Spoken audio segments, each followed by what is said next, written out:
दोस्तों नमस्कार, मैं राम सूरत यादव। आखिरकार ईडी जो है CGI chief justice of India के शिकंजे में आ ही गई और सुप्रीम कोर्ट में अब जो है ईडी का पूरा हिसाब होगा। चीफ जस्टिस ऑफ इंडिया पूरी तरीके से ईडी का पूरा हिसाब करेंगे। जिस तरीके से आप देख रहे हैं पूरे देश में इस समय ईडी को लेकर के एक तहलका मचा हुआ है, मतलब मुख्यमंत्री तक को जेल भेजा गया है। और जिस तरीके से आप देख रहे हैं पूरे देश में ईडी के ऊपर सवाल खड़े हो रहे हैं और खासकर विपक्ष के नेताओं के ऊपर ईडी का किस तरीके से कार्रवाई हुई है उसको लेकर के बहुत सारे सवाल खड़े किए जा रहे हैं। और ऐसे में अब जो है chief justice of India DY Chandrachud के शिकंजे में ईडी एक तरीके से फंस चुकी है और अरविंद केजरीवाल की जमानत को लेकर के अब पूरी तरीके से पूरा हिसाब जो है ईडी को देना पड़ेगा। क्योंकि आपने देखा है कि जिस तरीके से हाई कोर्ट ने अरविंद केजरीवाल मुख्यमंत्री की जमानत याचिका पूरी तरीके से खारिज कर दिया, मतलब एक भी दलील जो है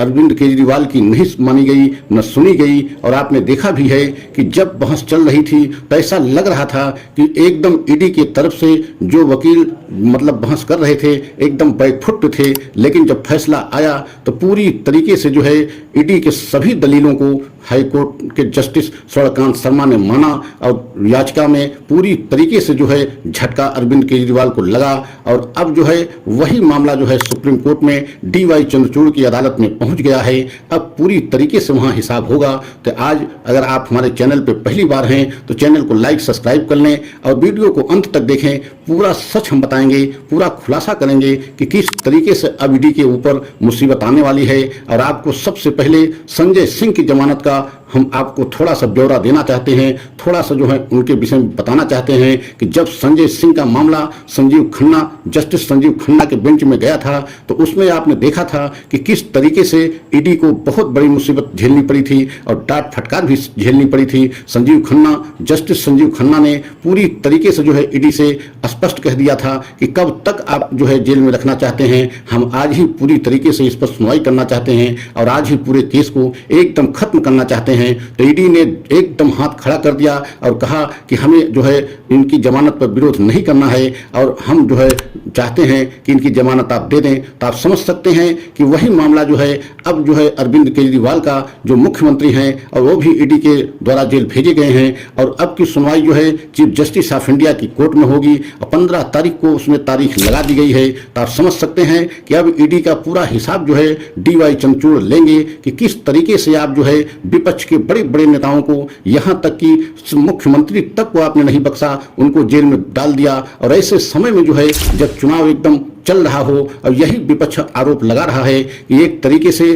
चुनाव से दूर रखने के लिए मनमानी तरीके से प्रधानमंत्री मोदी के इशारे पर ईडी पूरी कार्रवाई कर रही है कि विपक्ष के नेता कोई बाहर रहे नहीं तो अगर कैसे चुनाव लड़ेंगे। और यही मंशा है प्रधानमंत्री मोदी की और बीजेपी की कि बीजेपी सभी विपक्ष के नेता बड़े बड़े जब जेल में रहेंगे तो एकदम जो है प्रधानमंत्री मोदी और बीजेपी आसानी से चुनाव जीत जाएगी। तो अब इस पर जो है 15 तारीख को सुनवाई होनी है और ईडी के लिए बहुत बड़ी मुसीबत हो गई है कि अब वहां पर सबूत पेश करना पड़ेगा। अगर सबूत में जरा से भी इधर उधर मतलब पाया गया तो जो स्थिति संजय सिंह की जमानत में हुई थी वही स्थिति जो है केजरीवाल की जमानत में होगी। और लगभग ये माना जा रहा है कि डीवाई चंद्रचूड़ की अदालत से वहां से अरविंद केजरीवाल को न्याय मिलने की पूरी उम्मीद दिखाई दे रही है। और यही कारण है कि आम आदमी पार्टी पूरी तरीके से इस बात पर एकदम भरोसा जताया है और कह भी रही है आम आदमी पार्टी कि हमें जो है चीफ जस्टिस ऑफ इंडिया के अदालत से न्याय मिलेगा, सुप्रीम कोर्ट से न्याय मिलेगा, हमें पूरा भरोसा है। क्योंकि आपने देखा है कि वही हाई कोर्ट की जस्टिस सूर्यकांत शर्मा थे, वहां से भी जो है संजय सिंह की जमानत याचिका खारिज हुई थी, लेकिन जब जस्टिस खन्ना संजीव खन्ना के बेंच में वही मामला गया तो वहां से जो है संजय सिंह की जमानत मिली। तो आने वाले समय में 15 तारीख को एक तरीके से पूरी तरीके से जो है आम आदमी पार्टी को भरोसा है और देश की जनता को भी भरोसा है, क्योंकि देश की जनता को भी अब लगने लगा है कि कहीं न कहीं ईडी पक्षपात करती है। और यही कारण है कि बीजेपी के लिए अब चुनाव में मुश्किल बढ़ती जा रही है। और आपने देखा है कि जितने इंटरनल सर्वे इस समय हो रहे हैं उन सभी इंटरनल सर्वे में बीजेपी के लिए खबर अच्छी नहीं आ रही है। यहां तक कि जो भी सर्वे कराए जा रहे हैं वो चाहे आरएसएस के द्वारा कराए जा रहे हों या बीजेपी के द्वारा इंटरनल सर्वे कराए गए हों, सभी सर्वे में बीजेपी बीजेपी पिछड़ती दिखाई दे रही है। और आपने यह भी देखा है कि इस समय पूरे देश में ऐसे समय में जो है बीजेपी की लोकप्रियता कम हो रही है और बीजेपी के साथ साथ प्रधानमंत्री मोदी की लोकप्रियता एक बहुत ज्यादा घटी है। और आपने देखा है कभी जो कई इंटरनल सर्वे कराए हैं, वो चाहे ये बीपी हो चाहे सी वोटर, उसमें कई % जो है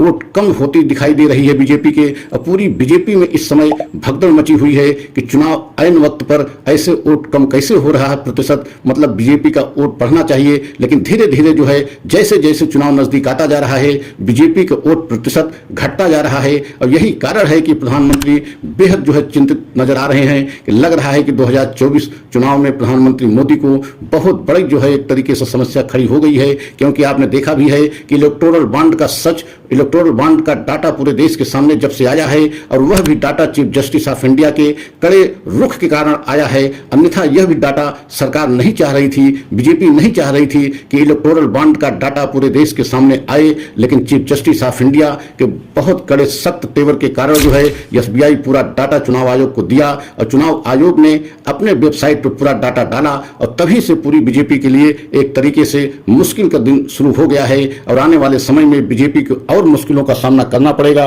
और अगर हमारा यह वीडियो आपको अच्छा लगा हो तो लाइक सब्सक्राइब करें, कमेंट के द्वारा अपनी राय अवश्य दें। अगला वीडियो पुनः लेकर के आएंगे। जय हिंद, जय भारत।